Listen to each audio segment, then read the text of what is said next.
da Associação Tocando em Frente, o canal onde você encontra diversos livros com acesso fácil e gratuito. Inscreva-se, curta, compartilhe. Vamos à leitura?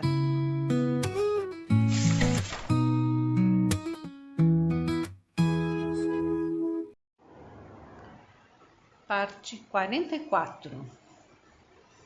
Maddie sacudiu o punho com veemência. Oh não, isso aqui não. Depois do que acabo de me contar, não vai se safar tentando simplesmente renovar meu interesse por um assunto já esquecido. Porcaria, porcaria, porcaria. Está ouvindo, mamãe? Você chafurdou nela durante a maior parte da sua vida, como uma mosca perdida no melaço. Os lábios de Fee se abriram num sorriso largo, de autêntico prazer. Eu costumava pensar que ter uma filha não era tão importante quanto ter um filho, mas estava enganada. Eu a aprecio, Maddie, como nunca poderia apreciar meus filhos. Uma filha é uma igual, os filhos não, e você sabe disso. Não passam de bonecos sem defesa que nós erguemos para derrubar ao nosso bel prazer. Você é implacável. Diga-me então, onde foi que erramos? Nascendo, disse Fee.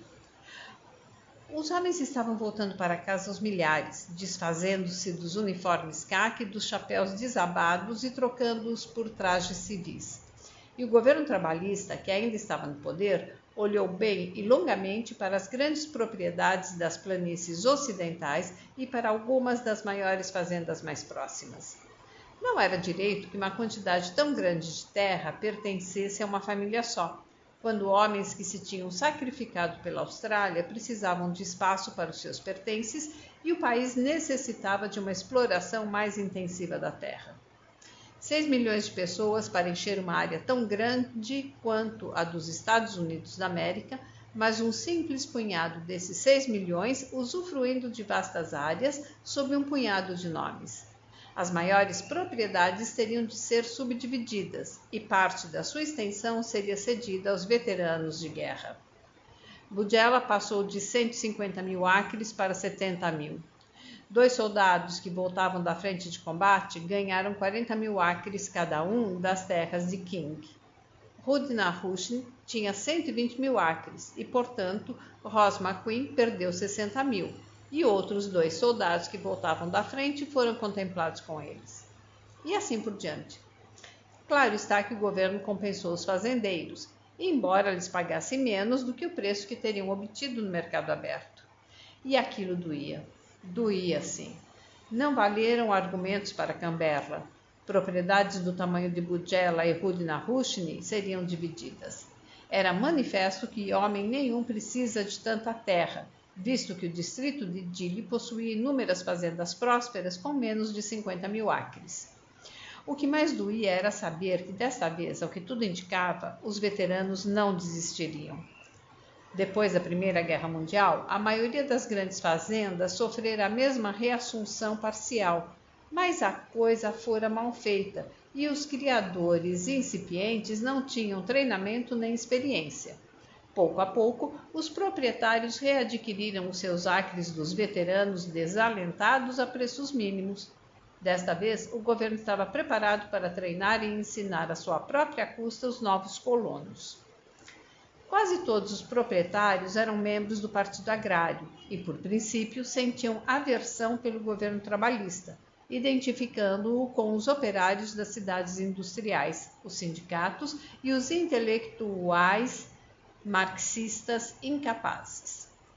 O pior de tudo foi descobrir que os cleres, reconhecidamente trabalhistas, não perderiam um único acre da formidável extensão de Drogheda, que, sendo propriedade da Igreja Católica, estava naturalmente isenta de qualquer subdivisão. Os gritos de raiva ouvidos em Canberra foram ignorados. Foi muito duro para os fazendeiros, que se tinham na conta do lobby mais poderoso da nação, descobrir que o homem que brandia o chicote em Canberra fazia o que lhe dava na telha. O verdadeiro governo da Austrália era o federal, e os governos estaduais virtualmente não tinham poder algum. Dessa forma, como um gigante num mundo liliputiano, Drogheda continuou intacta, com o seu 250 mil de acres. A chuva ia e vinha, às vezes em quantidades adequadas, às vezes excessiva, às vezes escassa, mas graças a Deus nunca se repetiu a grande seca. Gradualmente, o número de carneiros foi crescendo e a qualidade da lã se aprimorou, tornando-se superior em qualidade à das épocas anteriores à seca, o que não deixava de ser um feito notável. A criação era o mais importante. Toda a gente falava em Radnor Rig, perto de Warren, que começara a competir ativamente sob a direção do proprietário, Max Faulkner, pelos primeiros prêmios da Exposição Real da Páscoa de Sydney. E o preço da lã principiou a aumentar. Depois subiu vertiginosamente. A Europa, os Estados Unidos e o Japão tinham fome de cada pedacinho de boa lã que a Austrália fosse capaz de produzir. Outros países forneciam lãs mais rústicas para tecidos pesados, tapetes, feltros, mas só as longas fibras sedosas dos merinos australianos podiam produzir um tecido de lã tão fino que escapa por entre os dedos, como a mais delicada cambraia. E esse tipo de lã atingiu seu ponto mais alto nas planícies de solo negro no noroeste de Nova Gales do Sul e no sudoeste de Queensland. Dir-se-ia que depois de todos os anos de tribulação tivesse chegado uma justa recompensa. Os lucros de Drogheda elevaram-se além de tudo que se podia imaginar. Milhões de libras por ano. Sentada à sua mesa, Fee irradiava contentamento. Bob acrescentou mais 2 pastores aos empregados já registrados nos livros. Não fossem os coelhos e as condições pastoris, teriam sido ideais, mas os coelhos continuavam a ser a praga de sempre.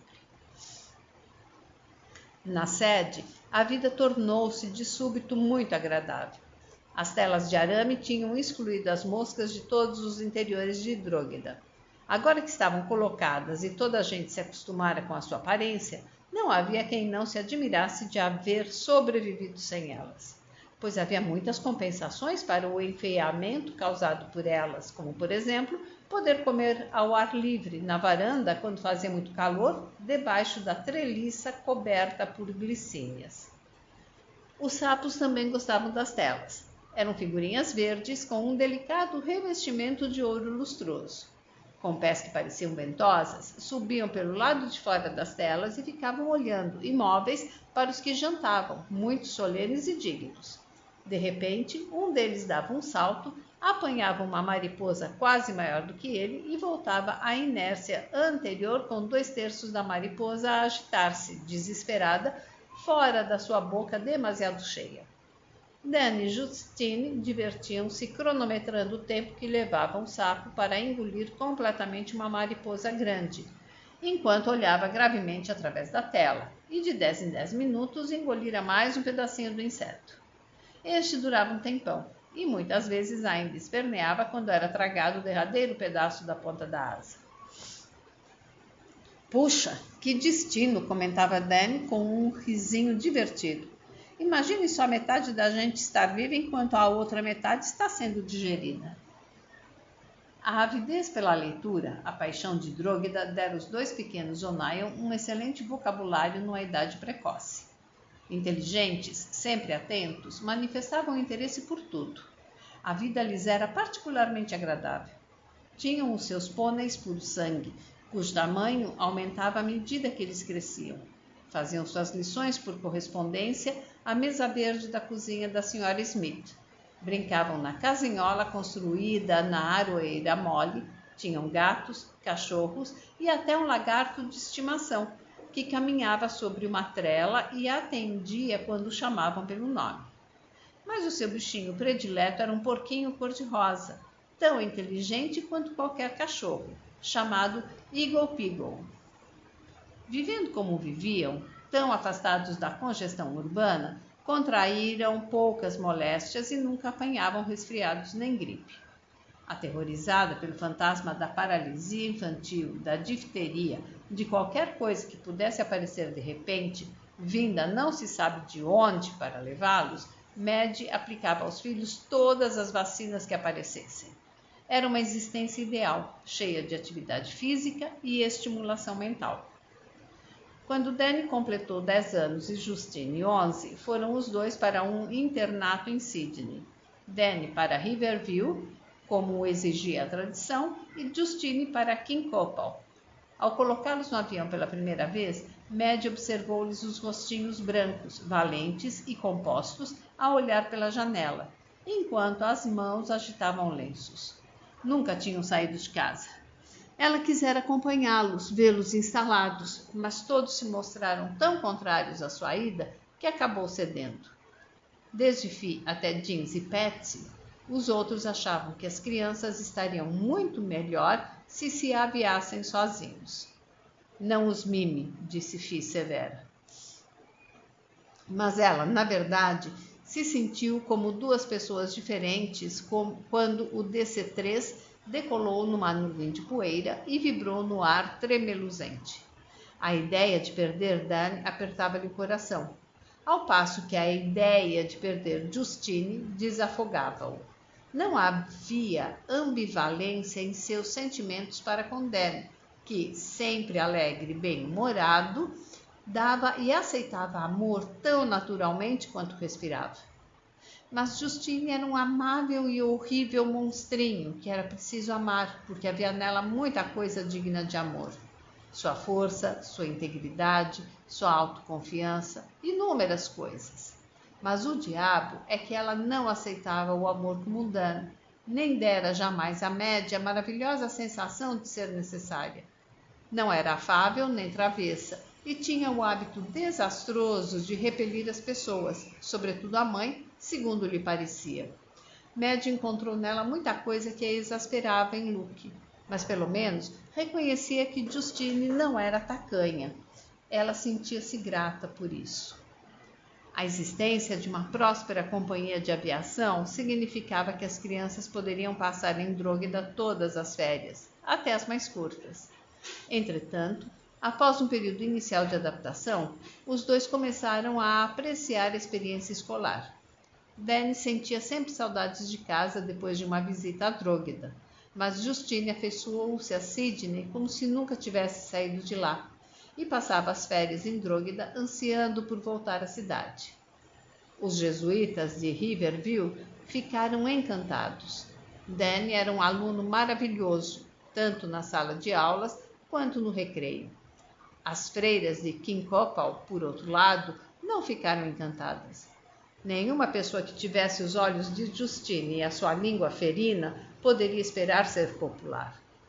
Um ano mais adiantada do que Danny, ela talvez fosse melhor aluna do que ele, mas só na sala de aula. O número de 4 de agosto do Sydney Morning Herald era muito interessante. O jornal raramente estampava na primeira página mais de uma fotografia, geralmente da cintura para cima, relativa à história mais importante do dia. E naquele dia, a fotografia era um belo retrato de Ralph de Bricassart. Sua Excelência Reverendíssima, o Arcebispo Ralph de Bricassart, atualmente auxiliar do Secretário de Estado da Santa Sé de Roma, foi hoje elevado à dignidade cardinalícia por Sua Santidade o Papa Pio XII. Ralph Raul, cardeal de Bricassart, tem uma longa e ilustre associação com a Igreja Católica Romana na Austrália, desde a sua chegada como padre recém-ordenado, em julho de 1919, até a sua partida para o Vaticano em março de 1938. Nascido a 23 de setembro de 1893, na República da Irlanda, o cardeal de Bricassart é o segundo filho de uma família cuja ascendência remonta ao barão Ranulfo de Bricassart, que aportou à Inglaterra no séquito de Guilherme, o Conquistador. Por tradição, o cardeal de Bricassart esposou a igreja. Entrou para o seminário aos 17 anos de idade e, assim que recebeu as ordens sacras, foi mandado para a Austrália. Seus primeiros meses passou-os a serviço do finado bispo Michael Klebe, da diocese de Whinnymuir. Em junho de 1920, foi transferido para a paróquia de Gilambone, no noroeste da Nova Gales do Sul, como seu titular.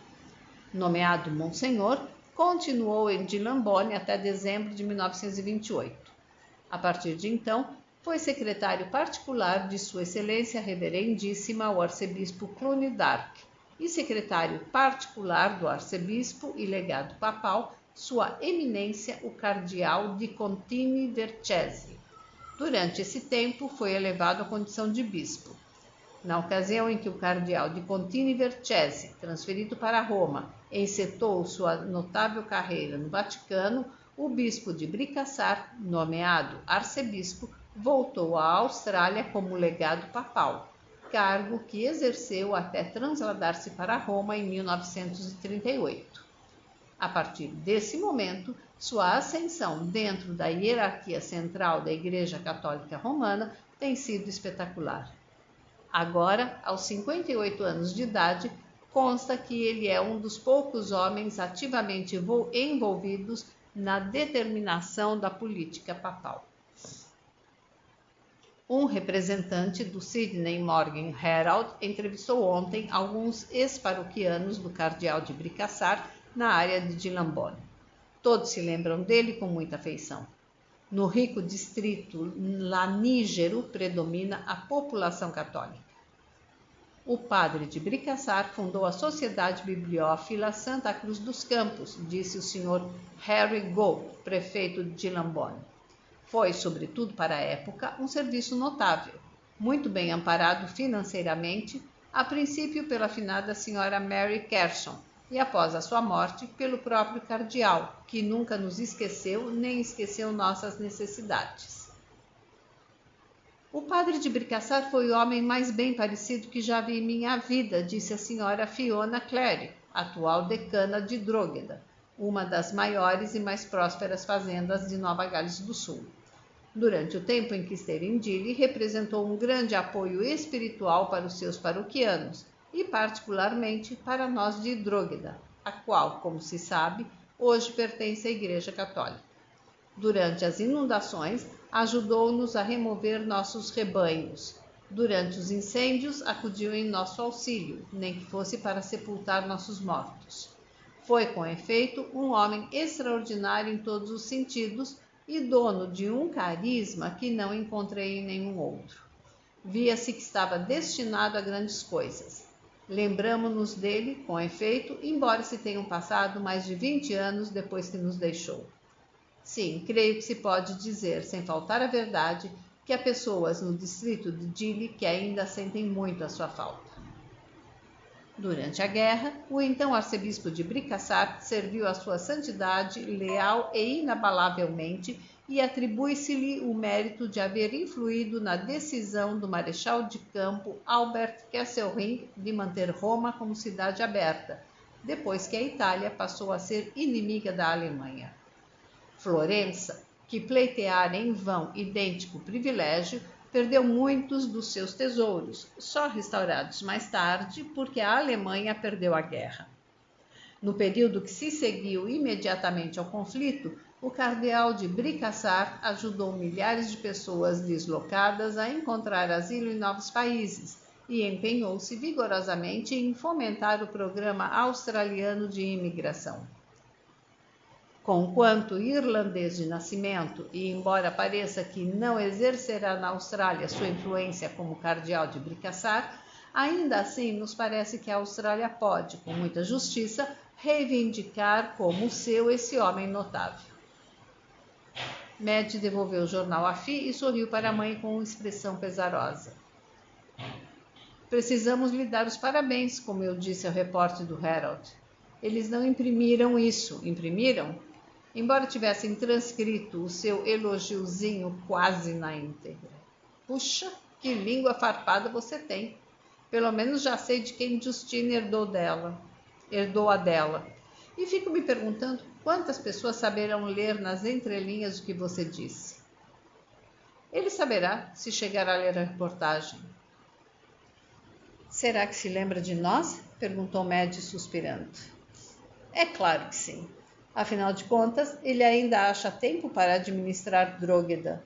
É evidente que se lembra de nós, Madge. Como poderia esquecer? É verdade. Eu tinha me esquecido de Drogheda.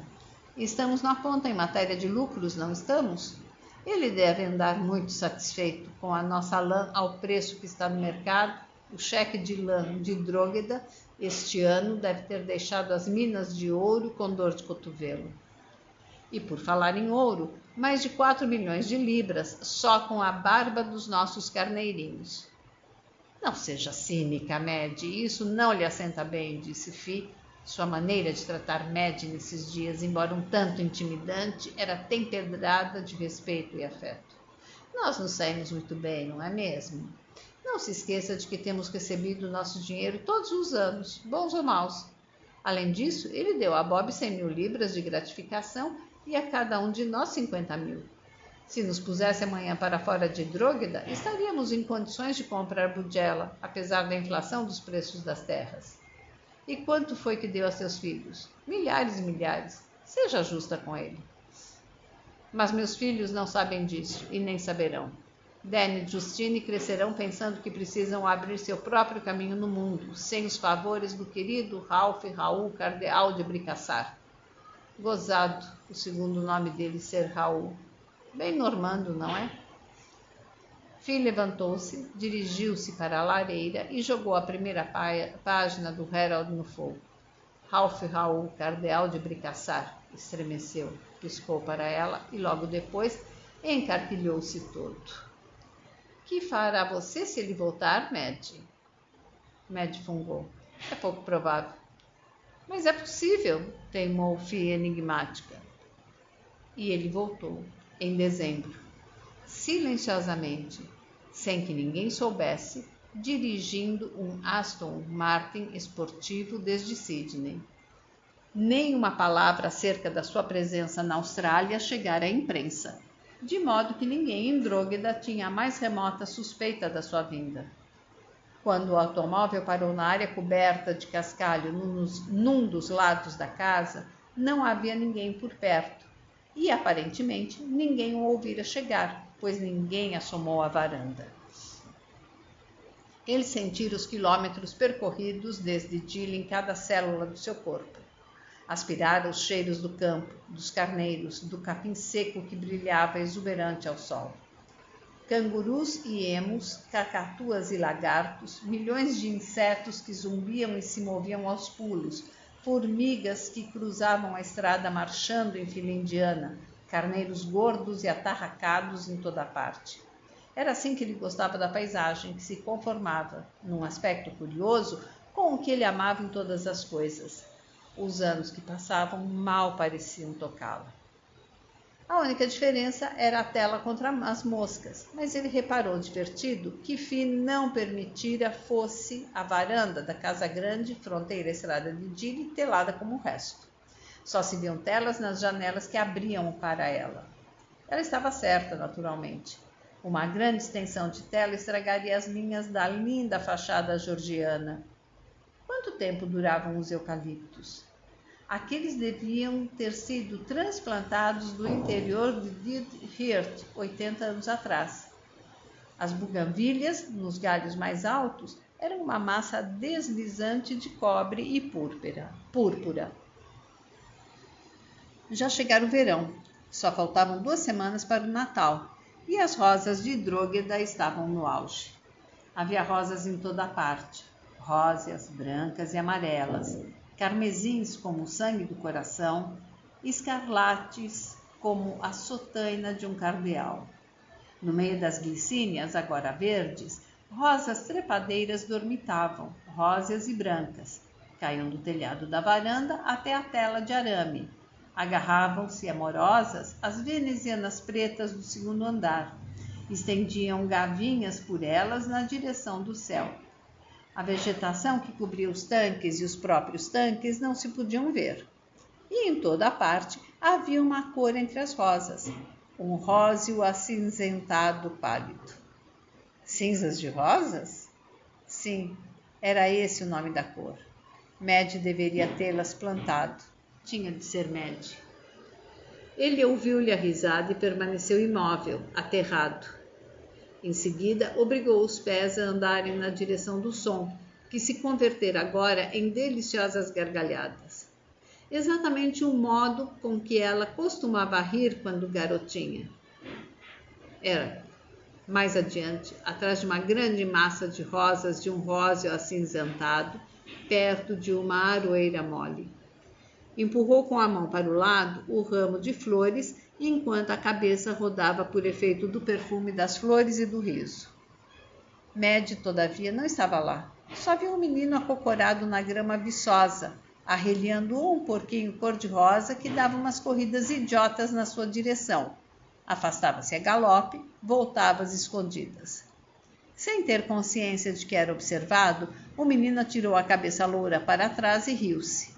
O riso de Mad, saindo de uma garganta que não lhe era familiar. Sem querer, o cardeal Ralph soltou as rosas, deixando-as voltar aos seus lugares, e passou pelo meio delas, sem atentar para os espinhos. O menino, que teria uns 12 ou 14 anos, à beira da puberdade, ergueu os olhos surpreso. O porquinho guinchou, enrolou com firmeza o rabinho e saiu correndo. Descalço, o menino vestia um velho short caqui e nada mais. Com a pele sedosa de um castanho dourado, o corpo esguio já sugeria a força que teria mais tarde na amplitude dos jovens ombros quadrados, nos músculos bem desenvolvidos das panturrilhas e das coxas, na barriga achatada, nos quadris estreitos. O cabelo, um pouco longo e frouxamente anelado, tinha exatamente a cor esbranquiçada do capim de Dróguida, e os olhos, através dos cílios absurdamente grossos e negros, eram de um azul intenso. Dir-se-ia um anjo muito jovem que tivesse fugido. Olá, disse o menino sorrindo. Olá, disse o cardeal Ralph, achando impossível resistir ao encanto daquele sorriso. Quem é você? Sou Danny O'Neill, respondeu o menino. Quem é o senhor? Eu me chamo Ralph de Bricassar. Danny O'Neill, filho de Mad, portanto. O que queria dizer que ela não deixara Luke O'Neill. Voltara para ele, dera à luz aquele formoso rapaz que poderia ter sido seu se ele não tivesse desposado a igreja primeiro. Que idade teria quando desposara a igreja? Não seria muito mais velho do que o garoto, nem muito mais amadurecido. Se tivesse esperado, o menino talvez fosse seu.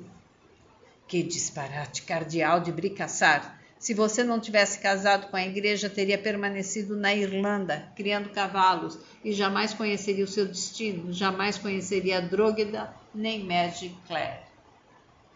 Posso ajudar em alguma coisa? Perguntou o garoto, polido, pondo-se em pé com uma graça flexível que o cardeal Ralph reconheceu e achou que fosse de Mad. Seu pai está aqui, Dan? Meu pai? As sobrancelhas escuras, finamente desenhadas, se juntaram. Não, não está. Ele nunca esteve aqui. Entendo. E sua mãe? Está em Dili, mas voltará logo. Quem está em casa é a minha avó. Gostaria de vê-la? Posso levá-la até lá. Os olhos azuis, como centáureas azuis, fixaram-se nele, alargaram-se e estreitaram-se. Ralph de Bricassar. Já ouvi falar no senhor. É isso mesmo, o cardeal de Bricassar. Desculpe, eminência, eu não pretendia ser grosseiro. Embora tivesse trocado suas insígnias eclesiásticas por botas, calças de montar e uma camisa branca, o anel de rubi ainda lhe fulgurava no dedo, de onde não poderia ser retirado enquanto ele vivesse. Danny O'Neill ajoelhou-se, tomou a mão fina do cardeal Ralph nas suas mãos finas e beijou o anel reverente. Não se preocupe, Danny. Não estou aqui como cardeal de Bricassar, mas como amigo de sua mãe e de sua avó. Desculpe, eminência, eu deveria ter reconhecido seu nome assim que o ouvi. Ele é pronunciado com muita frequência por aqui. Só que o senhor o pronuncia de um modo um pouco diferente, e o seu primeiro nome me deixou atrapalhado. Sei que minha mãe terá muito prazer em vê-lo. Dan, onde é que você está? Chamou uma voz impaciente, profunda e fascinantemente rouca. A ramagem pendente da aroeira separou-se e uma menina de seus 15 anos apareceu, endireitando o corpo. Ele a reconheceu na hora, por causa dos olhos assombrosos. A filha de Mad. Coberta de sardas, rosto comprido, traços miúdos, desapontadoramente diferente da mãe.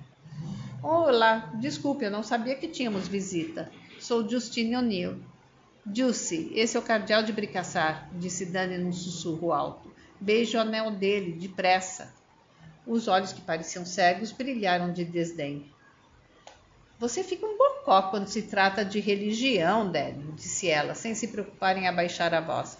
Beijar anéis é anti-higiênico, não o beijarei. De mais a mais, como saberemos que ele é o cardeal de Bricassar? A mim me parece um daqueles velhos fazendeiros antiquados. Você sabe, como o Sr. Gordon. É ele, insistiu Danny. Por favor, Josie, seja boazinha por mim. Está bem, serei boazinha, mas só por você. Mas não beijarei o anel, nem por você, é nojento. Como vou saber quem o beijou por último? A pessoa podia estar resfriada. Você não precisa beijar meu anel, Justino. Estou aqui de férias. Neste momento não sou um cardeal. Isso é bom, porque vou lhe dizer francamente. Sou ateia, declarou, muito calma, a filha de Madge Clare. Depois de passar 4 anos em Quincopa, cheguei à conclusão de que tudo isso não passa de uma grande papagaiada. É um direito seu, disse o cardeal Ralph, tentando desesperadamente parecer tão sério e digno quanto ela. Posso falar com sua avó? Naturalmente. Precisa de nós? Perguntou Justino. Não, obrigado, conheço o caminho. Ótimo. Ela voltou-se para o irmão, que continuava boquiaberto diante do visitante. Venha, Dan, venha me ajudar, venha. Mas embora Justine lhe puxasse o braço com força, Danny não se mexeu, observando o vulto alto e ereto do cardeal Ralph desaparecer atrás das rosas. Você é mesmo um bocó, Danny. O que é que ele tem de tão especial? É um cardeal, Danny. Imagine só, um cardeal vivo, de verdade, Indrógeda. Os cardeais, disse Justine, são príncipes da igreja. Acho que você tem razão. Isso é extraordinário, mas eu não gosto dele. Vocabulário das partes 40 a 44. Vocabulário da parte 40. Embutiduras de metal. Com metal incrustado. Nesse caso era um móvel, né? Canhestra. Desajeitada. Sôfrego. Impaciente. Denodo. Coragem. Rijos, firmes, bruxuleante, que brilha de forma intermitente, encetara, atacara, ignominiosamente, vergonhosamente, baiacu, é um tipo de peixe, emulá-lo, imitá-lo, esfalfafa, cansava. Vocabulário da parte 41. Fragor, barulho. Obuses, tipo de explosivo. Encapelada, agitada. Estrídulo, penetrante. Sapador, cavador de trincheiras. Taciturna, calada, melancólica. Austus, goles. Vocabulário da parte 42. Melífluo, muito doce. Abside, capela mor. Bávaro, natural da Baviera. Discernentes, perspicazes. Ruflaram, agitar. Bolbo, também bolba, é uma doença de pele. Beriberi é uma inflamação caracterizada por distúrbios sensitivos, motores, circulatórios e secretores. Garbo marcial, elegância militar.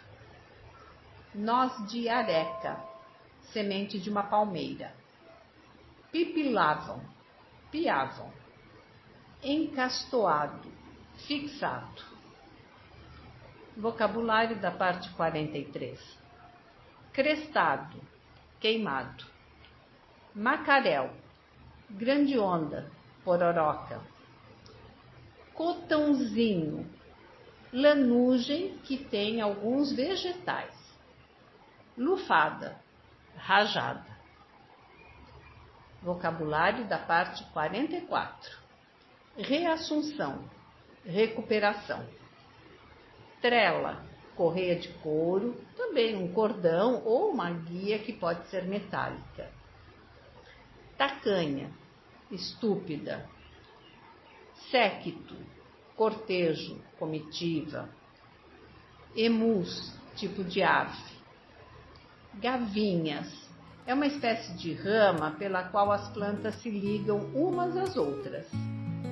Centáureas, é um tipo de planta.